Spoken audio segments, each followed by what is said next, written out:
Welcome everyone to the first ever Octogonal Gaming Hall of Fame. So I'm going to post a comment on how the voting will go, so we can give more details, but to just do a quick mini recap, there's 10 players here, and 5 of them will make the Hall of Fame. So as I said, read the comment for voting, so pay attention and watch why these 10 players each have a case for the Hall of Fame. We're also going to be talking about the Golden Jacket Award, which I'll talk about later at the end of the video. There's going to be linked in the description for the straw poll about the Golden Jacket. So without further ado, let's meet the 10 candidates. Number 1, Josh Richardson. So Josh Richardson, he is a real person. He's a backup shooting guard on the Miami Heat, and he's not that good. Notice I said backup shooting guard. But he is literally a god when I play with him. Let me just show you a few clips of him being clutch, and that'll sum it all up. 99. And now he switches it, Josh! Oh my goodness! Squidward! Josh! Swisherson! Such good memories. So the second one wasn't necessarily clutch because we were up by 30, but I still wanted to show it because Josh Richardson hit a last-second shot. But the first one, the actual buzzer beater, tied at 99 against the Heat, 1.5 seconds left. Swisherson in the quarter, the game-winning shot. He won player of the game. He had like 22 points or something. That was our combo in my league with Turtle Player 9. We were the Bearcats. That was the opening game, and Josh Swisherson nailed it. So that's Josh Swisherson's case. On to the next player. Number 2, Seistic Youngblood. Seistic did just get injured in the last episode of the series. Hopefully he recovers soon because we're almost in the playoffs. You should definitely check out the Brown series. What are we on, like episode 118 or something? Yeah, we've uploaded a lot of Brown series since our channel started. That was the very first episode of my channel, the Browns franchise here on Madden 17. That's when my channel started. Anyway, so let's look at Seistic Youngblood. Model of consistency. So his rookie year, 78 tackles, 10.5 sacks, 1 interception, 2 fumble forces, 2 fumble recoveries, and a defensive touchdown, which that is very good for a rookie. 10.5 sacks is definitely solid, but 2018 and 2019 is really where this man blew off. 2018, 19.5 sacks, 2019, 20.5 sacks, or no.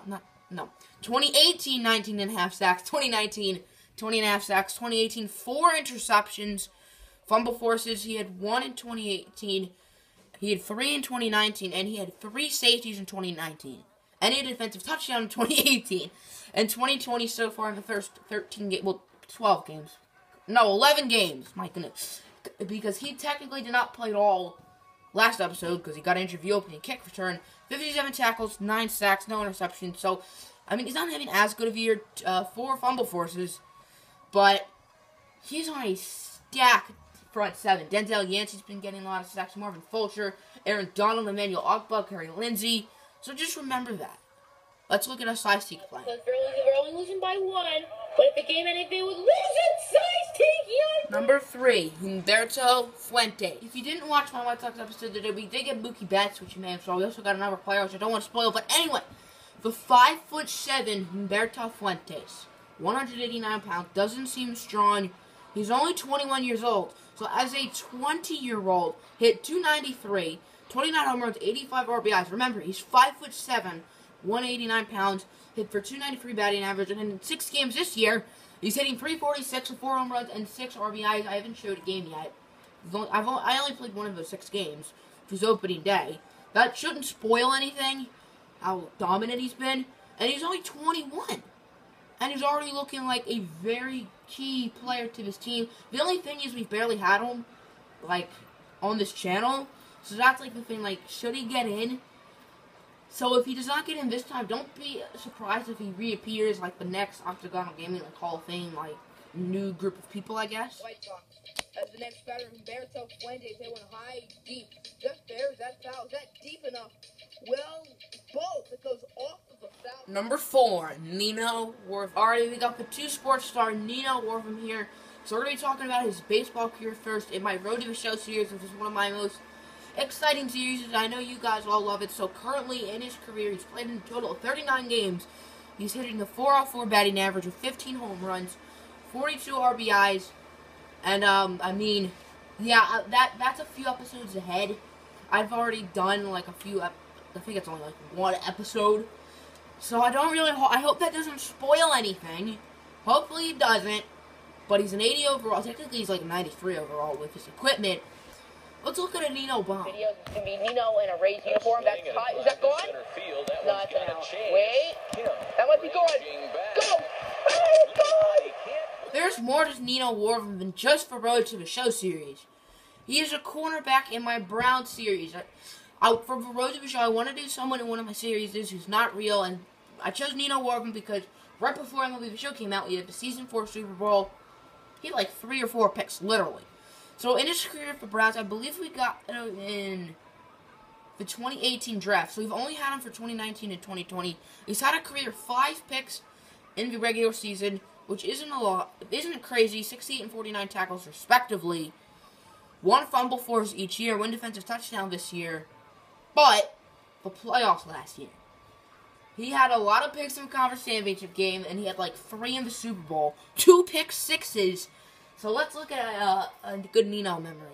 As Romo will pass it. He's gonna get intercepted again! This time by Nino Warven! And Nino Warven, there he goes! Tony Romo with another interception, and Nino Warven will take it to the house. Number 5, Josh Jackson. So Josh Jackson, he wasn't in any like long-term series, but kind of similar to Josh Swisherson, he made some clutch plays. Let's go. Josh Jackson with MVP. Carl every time with 6 man. Inbound to Swisherson. Josh! Swisherson! You're probably asking me, why did I show the Josh Swisherson play again? I like to call him Swisherson. I don't know if I've said that. But the guy who inbounded the ball on the Josh Swisherson play was Josh Jackson. Combo my league. I drafted him and Lonzo Ball. It was his NBA debut, remember, and he had the game-winning assist. The other one was the 82-0 challenge with the EuroLeague team. That's the only time I've ever gone 82-0 so far. I've done 10, 12 challenges. That was by far the worst team I've done, which is a EuroLeague team, because I haven't done the Nets yet. And considering the Nets don't have picks, I'd probably rather be a EuroLeague team of the league than the Nets. But Josh Jackson won MVP. That's why. His stats weren't that spectacular, like 15, 10, and 5, which isn't that spectacular. It's arguably not even all-star numbers, but he led his team to an 82-0 record. I mean, he obviously had a bunch of good players, but he was the best player on that team, considering he won an MVP. Even though he wasn't the highest rated, that went to Towns, but he was the MVP. Number 6, David Johnson. In the Brown series, we've only had 1 starter at running back, and we've almost finished the 5th season. You know, that is David Johnson. We traded for him the very first episode of the series. He's been our starting running back every game since. I don't think he's gotten injured once, which is pretty cool. So let's look at his stats. An 1,000-yard rusher every year for us. This year, he is the most amount of yards. And remember, he's only played 12 games this year. We're in week 14 now. We're about to play the Redskins next episode, which will hopefully come out soon. So the first 4 years, he's run anywhere from 1,207 to 1,384 yards. He's had between 10 and 18 touchdowns, and he's been very consistent. But this year, he's taken it up another level. He already has more yards than his career high. He almost has more touchdowns. He's more average per game, and he's winning the MVP vote. So the thing with David Johnson is he's not done yet. He's not done proving his case. So assuming he ever wins MVP, or is up there on the MVP leaderboard. So just remember that. And this 2020 season is not his full season. 2015 season, he wasn't on our team, so that doesn't really count. So 2016 through 2020, David Johnson's been balling out. This year he's balled out every season. Model of consistency the past 5 seasons. And that's David Johnson's case. Let's look at a good memory. The Browns' favor. That was bad. Oh, Johnson breaks the tackle! Oh, my word! Run out of bounds. Oh, my goodness gracious. Number 7, Bradley Beal. So this one dates back a while ago. Remember my Baltimore Sailors, my league, on NBA 2K17? Well, yeah, that team was pretty darn good. We didn't win a championship, But Bradley Beal's on that team, and we had Paul George for the first 2 seasons, and we traded for DeMarcus Cousins. So there was only someone better than Bradley Beal. But Bradley Beal was always the best player. Let me just show you one quick example. Chanting MVP on Beal. They're chanting MVP on Bradley Beal. You're probably asking me, what's so exciting about MVP chants? Why do we care? Well, that team had DeMarcus Cousins and a bunch of other talents, and Bradley Beal was the guy that stood out. And Bradley Beal wasn't as good as he is now. Like, what I'm saying is, like, his rating was lower than it is at the end of a 2K season. Number 8, Tyrann Mathieu. The next player we got here is the Honey Badger Tyrann Mathieu. He's been on the team for now 3 seasons, so 2018 was his first year on the team.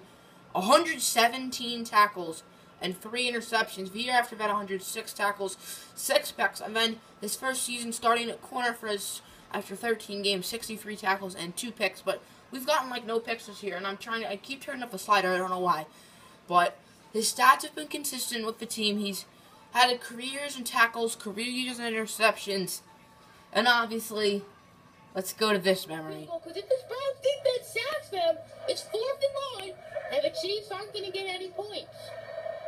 Oh my goodness gracious, Smith! Intercepted by Tyrann Mathieu! Oh my goodness! There he goes! The Honey Badger and the Browns are headed to the Super Bowl! Number 9, Luka Doncic. So Luka Doncic, he's been in a variety of series. He was on the 82-0 team. He's on my Pacers team, the Pacers my league. There's another one I'm missing. I don't know why, but there was another series he was on. Stay on him, Monk. Uh-oh. Nice defense from Luka. That's not going in. And CJ McCollum's an excellent shooter. Him and Lillard are basically like the Splash Bros. Just neither of them have ever won enough plays. We only need a 2. Doncic with a drive. Luka Doncic. Well, the other series is my most watched video, which is like my draft board for the 2018 class. I got some comments about him saying he should have been higher. I had him at number 4.